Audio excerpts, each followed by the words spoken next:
د هر قسم پریشانې ټینشنونو ختمېدو وظیفه. ملګرو ډیر زیات ملګري دې باره کې میسجونه کوي چې مونږ پریشانو کې راګیرو، ډېرې پریشانۍ دي راته، زندګي مو تنګه ده او ډیر زیات ټینشنونه دي راته، زړه ته مو چین سکون آرام نشته دی. وایي داسې څه وظیفه راله راکړه چې زمونږ دا ټینشنونه پریشانۍ ختمې شي او زړه ته مو چین سکون آرام راشي. نو زه همدا وظیفې ورته ښیم چې کوم تاسو ته اوس ښیمه چې دا وظیفې ولله زه ورکړمه، نو بیا یو څو ورځې پس میسجونه وکړي او دعاګانې کوي چې د الله تعالی په فضل و کرم سره دا وظیفې مونږ شروع کړي، زمونږ ټینشنونه او پریشانۍ ټولې ختمې شوې. نو زه یم چې تاسو ته هم دا وظیفې وښیم، که تاسو ته هم څه ټینشنونه پریشانۍ وي او زړه ته مو چین سکون آرام نه وي، نو دا وظیفې کوئ، انشاءالله ستاسو دا ټینشنونه پریشانۍ او زړه ته سکون به مو انشاءالله راشي او پریشانۍ به مکمل ختمې شي.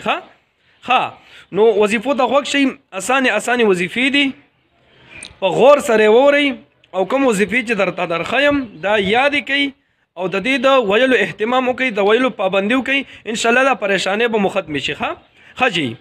نو د وظیفو نه مخکې څه درې وظیفې درته درښیم، خو د درې وظیفې ښودلو نه مخکې یو دوه خبرې هم درته پکې وبکمه چې دا دوه خبرې به ورسره ضروري وي. ښه د وظیفو سره دوه خبرې به پکې ضروري وي.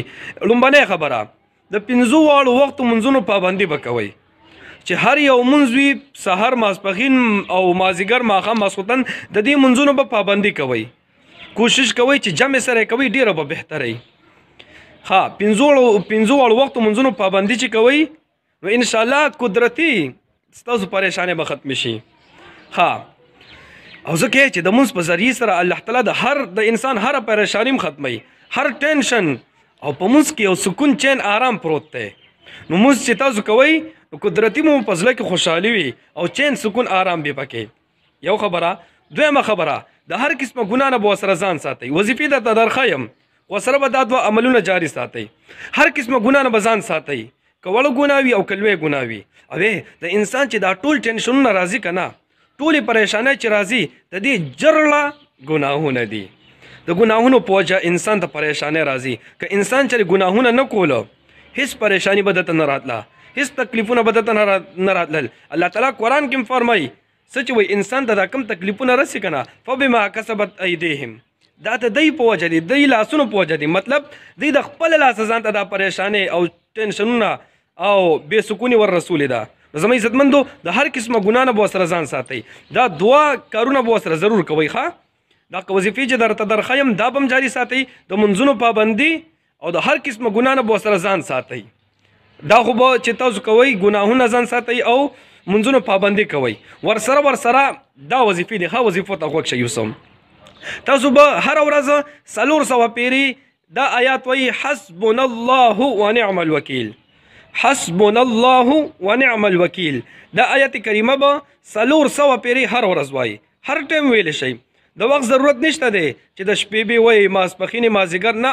چې کم ټایم تاسو ته آسان وي، کم ټایم درته میسر وي، کم ټایم کې چې تاسو فارغ یې، دا آیات په 400 پیري وایي. او دا هم ضروري نه ده چې په یو ټایم باندې 400 ووایي. 50 اوس ووایي، 50 رستو ووایي، 50 رستو ووایي، بس 24 غنټو کې 400 ځل دا آیات په برابروي. حسبنا الله ونعم الوکیل. ها لومبنۍ وظیفه. دې سره سره تاسو به لا حول ولا قوة الا بالله او استغفار، یعنی استغفر الله استغفر الله، دا دوه وظیفې دي. استغفر الله استغفر الله او لا حول ولا قوة الا بالله، دا به 1000 پیري وایي. لا حول ولا قوة الا بالله دا به 1000 پیري وایي، او استغفر الله استغفر الله استغفر الله دا به 1000 پیري وایي. نو دا درې وظیفې شوه. یو حسبنا الله ونعم الوکیل دا 400 پیري، او استغفر الله استغفر الله دا 1000 پیري، 1000 مرتبه. او لا حول ولا قوة الا بالله دا هم سره 1000 پیري وایي. تاسو بیا ګورئ چې څونه ټینشنونه وي تاسو ته، څونه پریشانۍ وي درته، څونه مصیبتونه وي تاسو ته، دا به ټول د الله تعالی په فضل و کرم سره ختم شي. نام نشان به هم پاتې نشي، دا به ختم شي او زړه ته به مو سکون راشي، چین به ورته راشي او آرام به ورته راشي، زړه به مو خوشحال شي، زړه به مو منور شي او هر ټایم به تاسو خوشحال ګرځئ. نو وظیفې اسانې دي. بیا یو ځل وظیفې واورئ، د منځونو پابندي، د هر قسمه ګناه نه ځان ساتله، او ورسره دا درې وظیفې حسبنا الله ونعم الوکیل 400 پیري هره ورځ، لا حول ولا قوة الا بالله دا 1000 پیري، او استغفر الله استغفر الله دا 1000 پیري.